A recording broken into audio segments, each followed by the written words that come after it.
Selamat pagi anak-anakku sekalian. Hari ini kita masuk materi lanjutan tentang biaya peluang. Dalam ilmu ekonomi dikenal istilah biaya. Apa itu biaya? Biaya adalah semua pengorbanan yang perlu dilakukan untuk sebuah proses produksi yang dinyatakan dengan satuan uang menurut harga pasar yang berlaku, baik yang sudah terjadi maupun yang akan terjadi. Biaya dapat dibagi menjadi dua bagian, yaitu biaya eksplisit dan yang kedua biaya implisit. Biaya eksplisit adalah biaya yang terlihat secara fisik, misalnya adalah uang. Sedangkan biaya implisit adalah biaya yang tidak terlihat secara langsung, misalnya biaya kesempatan dan penyusutan barang modal.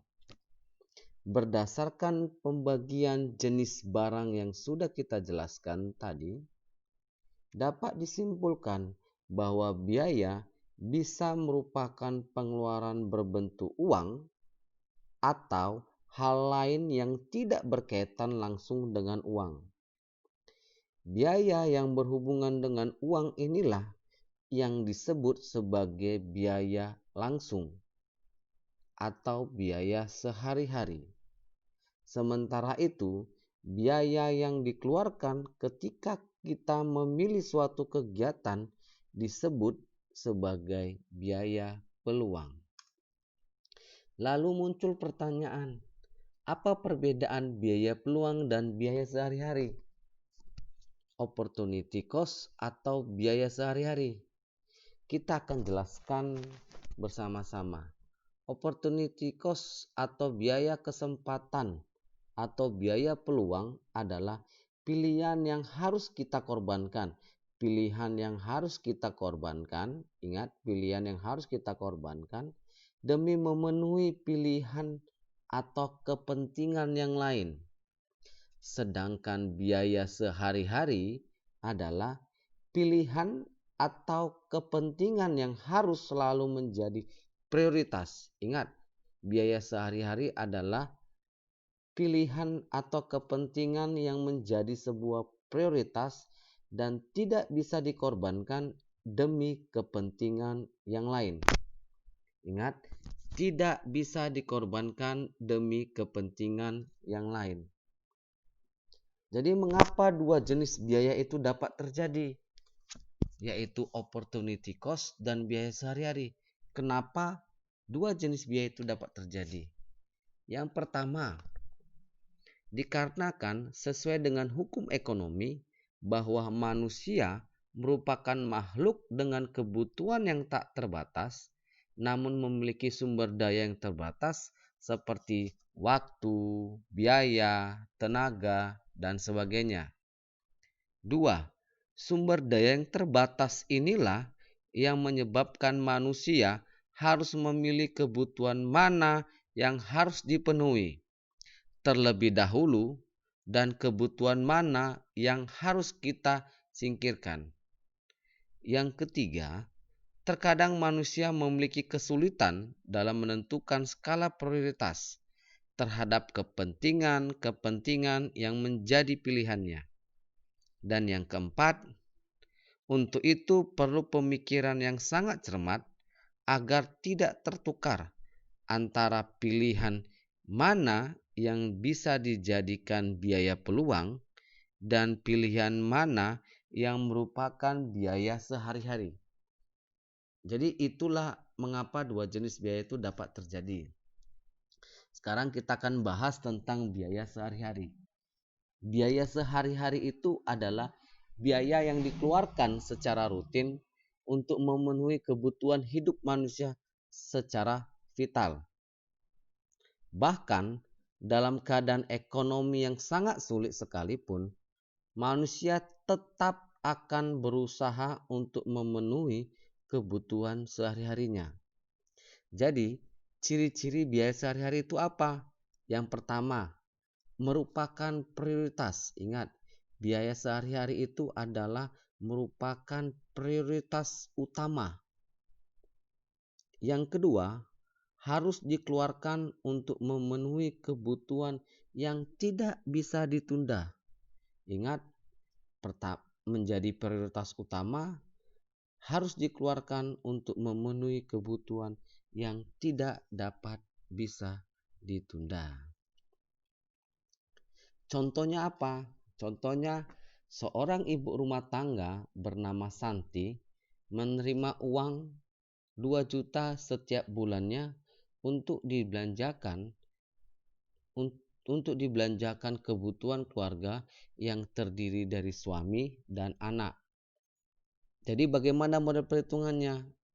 Jawabannya, biaya sehari-hari Ibu Santi 2 juta untuk 1 bulan, yang kemudian dianggarkan untuk membayar biaya kebutuhan sehari-hari sebagai berikut: makanan 700.000, rekening air dan listrik 300.000, biaya sekolah 300.000, transportasi 400.000, dan biaya lain-lain 300.000.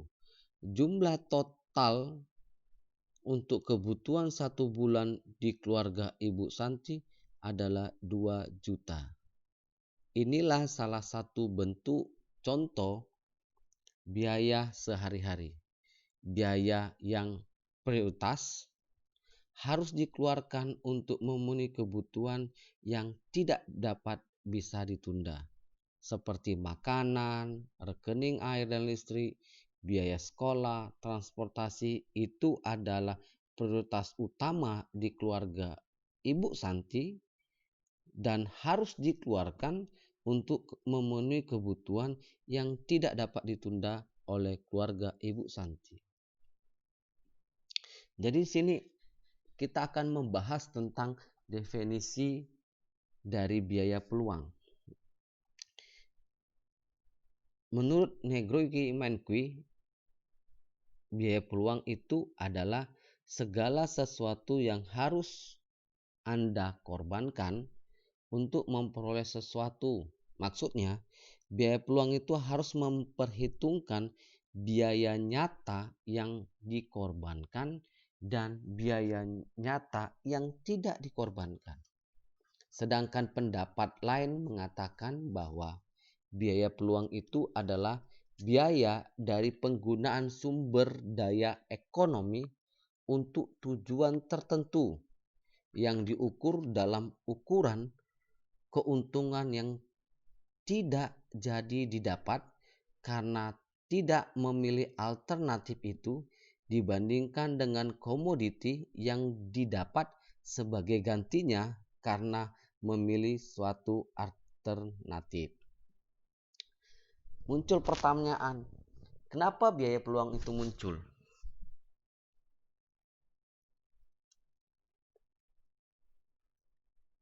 Satu, karena adanya kelangkaan.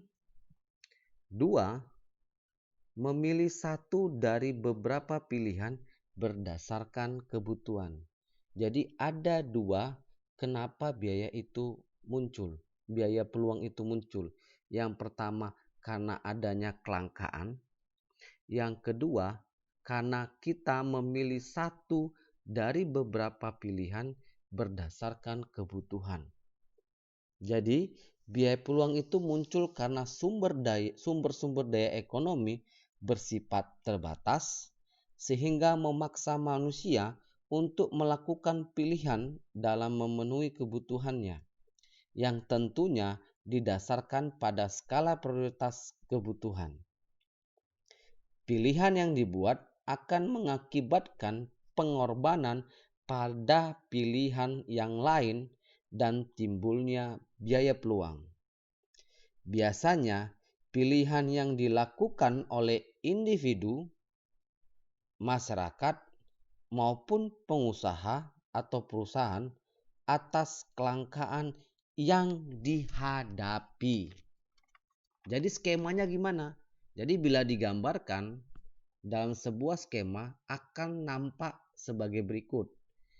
Kelangkaan akan memunculkan sebuah pilihan, dan pilihan itu yang akan kita pilih adalah merupakan biaya peluang. Jadi terdapat dua hal yang bisa dilakukan sebagai cara menghitung biaya peluang tersebut. Yang pertama, jika ada dua pilihan, maka akan dihitung nilai peluang yang dikorbankan alias yang tidak kita pilih. Yang kedua, jika ada lebih dari dua pilihan, maka akan dihitung nilai peluang terbaik yang dikorbankan. Jadi, pada dasarnya biaya peluang itu harus selalu memberi kita keuntungan. Terkait akan hal tersebut, terdapat beberapa karakteristik atau ciri dari biaya peluang tersebut. Yang pertama, cara menghitung biaya peluang tidak selalu dikaitkan dengan uang, namun juga dapat dihubungkan dengan kebahagiaan, waktu, benefit yang diperoleh di masa yang akan datang. 2. Mempunyai banyak possibility terkait dengan kegunaannya. 3. Penetapan pilihan biaya peluang tergantung maksud dan kondisi setiap individu, masyarakat, maupun perusahaan. Dan yang kelima, biaya peluang pada umumnya memperkirakan kebutuhan. Ingat, biaya peluang pada umumnya merupakan kebutuhan sekunder maupun kebutuhan tersier. Muncul pertanyaan kita, lalu apa saja sih yang sebenarnya manfaat dari menerapkan konsep opportunity cost dalam kehidupan sehari-hari? Jadi manfaatnya ada 3 manfaat yang kita dapatkan dalam menerapkan biaya peluang dalam kehidupan sehari-hari. Yang pertama, memudahkan kita dalam menentukan prioritas. Maksudnya apa? Dengan menggunakan opportunity cost, kita bisa memilih mana yang paling penting, mana yang paling menguntungkan untuk kita sesuaikan dengan kondisi dan keperluan kita masing-masing. Pada umumnya kita memiliki berbagai macam ide dan juga pilihan yang kita ingin untuk dicapai. Namun kadangkala tidak semua bisa kita dapat secara bersama-sama. Opportunity cost ini akan membantu kita untuk menentukan mana pilihan kita yang terbaik. 2. Membuka kesempatan dan meminimalkan risiko. Maksudnya, dengan memanfaatkan opportunity cost atau biaya peluang, kamu bisa melakukan sejumlah perbandingan dalam menentukan keputusan yang cocok dan membawa faktor resiko yang cukup besar jika terjadi sesuatu di luar dugaan kita. Contohnya, dalam menjalankan sebuah usaha akan selalu ada resiko. Dengan adanya perhitungan biaya peluang, maka kamu sudah meminimalkan resiko yang mungkin terjadi. Yang ketiga, membantu perhitungan modal. Maksudnya, dari segi ekonomi kita bisa lihat bahwa banyak pihak-pihak yang ingin meminjamkan modal dengan syarat dan ketentuan yang berlaku untuk membangun sebuah bisnis. Untuk mengembangkannya dan membangun bisnis tertentu, tentu pasti modal yang diperlukan tidak sedikit. Biaya peluang membantu kamu untuk bisa memprediksi berapa kisaran modal yang harus kita miliki sebelum membangun sebuah bisnis dengan rencana dan keseriusan. Jadi itulah manfaat konsep biaya peluang dalam kehidupan sehari-hari kita. Jadi contohnya, bayangkan kamu punya uang sebesar 20 juta, dengan jumlah uang sebesar itu, kamu mempunyai kesempatan untuk jalan-jalan ke Eropa atau membeli sepeda motor. apabila kamu memilih untuk membeli motor, maka kamu akan kehilangan kesempatan untuk jalan-jalan ke Eropa. Begitu pula sebaliknya, apabila kamu memilih untuk jalan-jalan ke Eropa, maka kamu akan kehilangan kesempatan untuk punya motor. Nah, kesempatan yang hilang itulah yang kita sebut sebagai biaya peluang. Contoh berikutnya. Minggu yang lalu, David mengirimkan beberapa surat lamaran kerja di berbagai instansi. Hari ini, surat pemberitahuan balasan dari 3 instansi yang dia terima. Isi pemberitahuan tersebut menerangkan bahwa David diterima sebagai karyawan perusahaan garmen dengan penghasilan 1.500.000 per bulan, perusahaan elektronik dengan penghasilan 2 juta per bulan, dan perusahaan kayu dengan penghasilan 1 juta sebulan. Setelah melalui pertimbangan, David memutuskan bekerja di perusahaan elektronik. Berdasarkan hal di atas, biaya peluangnya adalah alternatif terbaik atau gaji tertinggi dari 2 alternatif yang tidak dipilih. Itu yang pertama. Berikutnya, perusahaan menetapkan 3 alternatif jenis barang yang dapat diproduksi. Alternatif pertama memerlukan biaya produksi 2 juta, alternatif kedua 2.500.000, dan alternatif ketiga 3 juta. Manajer bagian produksi memutuskan memilih alternatif yang kedua berdasarkan kondisi tersebut. Biaya peluangnya adalah biaya produksi terendah dari 2 alternatif produksi yang tidak dipilih.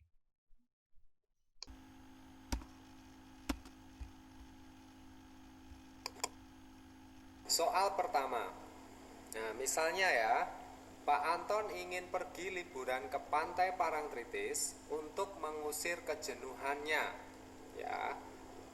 Untuk liburan tersebut, Pak Anton harus membayar biaya transport sebesar Rp100.000 dan membeli tiket masuk ya sebesar Rp20.000.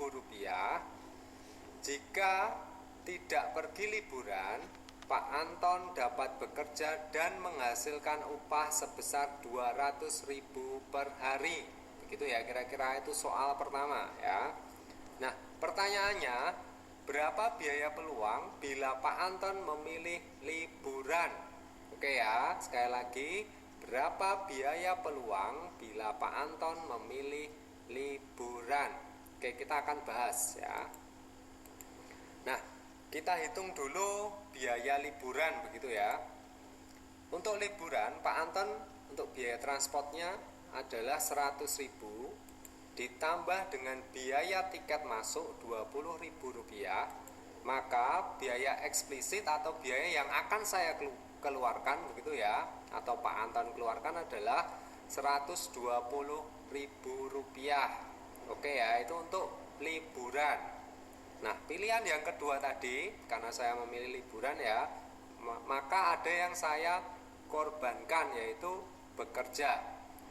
Nah, bila saya bekerja menghasilkan upah sebesar Rp200.000. Nah, saya memilih untuk liburan. Nah, pilihan saya liburan sekali lagi. Dari 2 kesempatan ini, saya memilih liburan. Maka biaya peluangnya adalah ya sebesar ini ya teman-teman.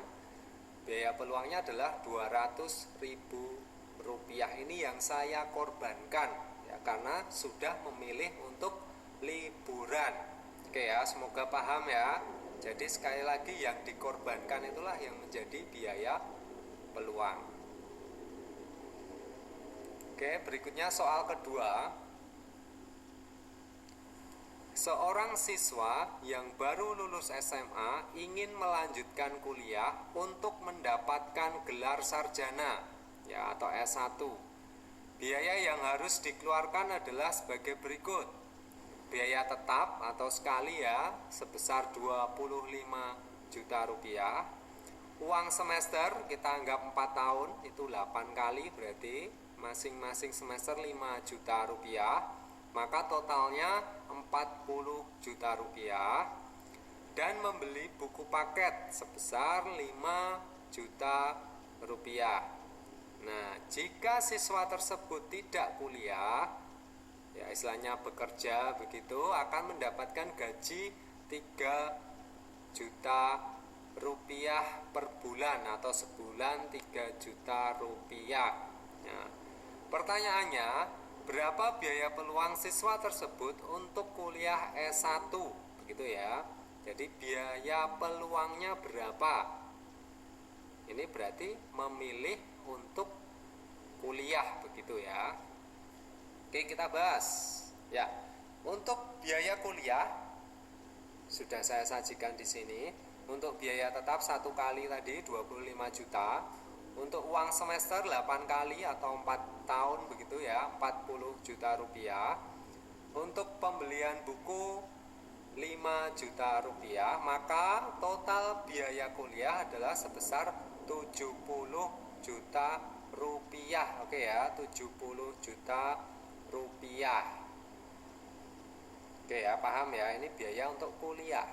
Nah, kalau dia bekerja menghasilkan upah sebesar berapa? 3 juta dikali 12 bulan, ya 1 tahun, dikalikan 4 tahun. Maka hasilnya adalah berapa? Ya, 144 juta rupiah. Nanti bisa dicek lagi ya pakai kalkulator. Nah, oke, setelah kita melihat perbandingan ini, apa yang kita lakukan begitu ya? Mungkin sambil merenungkan yang tadi ya, yang soal nomor 1, kira-kira mirip nggak dengan yang soal tadi gitu? Mirip nggak coba? Mirip ya, sedikit mirip ya. Di sini memilih biaya kuliah ya. Jadi ini pilihannya memilih untuk kuliah. Nah, sedangkan yang dikorbankan atau biaya peluangnya adalah ini biaya peluangnya 144 juta rupiah begitu ya. Oke, jadi ini yang dikorbankan. Oke, baik. Semoga paham ya untuk soal atau kasus yang kedua. Berikutnya soal ketiga. Angel adalah siswi SMA Seladu C1 Yogyakarta. Ia dapat pergi ke sekolah dengan 2 cara. Cara pertama, naik Trans Jogja dengan biaya Rp3.500. Dan pilihan yang kedua, naik mobil online dengan biaya Rp15.000. Nah, Angel sebenarnya juga punya kesempatan untuk dapat menambah tabungannya ya. Nah, pertanyaannya, berapa biaya peluang jika Angel memutuskan naik mobil online? Nah, kita bahas ya. Nah, peluang yang pertama atau biaya peluang yang dapat menambah tabungannya adalah selisih ongkos naik Trans Jogja dan naik mobil online. Jadi selisihnya tadi berapa? Ya, itulah bisa menjadi kesempatan Angel untuk menabung ya, untuk menambah tabungannya begitu ya. Yang kedua, biaya peluang naik mobil online adalah sebesar Rp15.000 dikurangi Rp3.500. Nah, selisihnya berapa? Yaitu Rp11.500. Nah, ini sama juga yang bisa ditabung begitu ya kira-kira. Nah, berikutnya ada juga informasi lainnya yang bisa kita dapat dari soal tadi, yaitu jika dilihat dari sisi laba rugi, maka yang dipersoalkan adalah yang 11.500 tadi ya, dengan waktu yang hemat dan kenyamanan. Jika waktu yang hemat dan kenyamanan nilainya lebih tinggi dari Rp11.500, maka pilihan naik mobil online dianggap tepat. Begitu sebaliknya ya, kalau dengan 11.500 tadi tidak hemat dan tidak nyaman begitu ya istilahnya, maka pilihan naik mobil online itu dianggap tidak tepat. Oke ya. Jadi dari satu soal tadi kita bisa mencermati beberapa peluang atau biaya peluang yang kita korbankan begitu ya, atau kesempatan yang hilang ya, dari pilihan yang sudah kita pilih. Oke, itu. Jadi demikianlah pembahasan kita tentang materi biaya peluang. Kalau ada pertanyaan, bisa kita buka sesi tanya jawab di WA Group. Sekian dan terima kasih.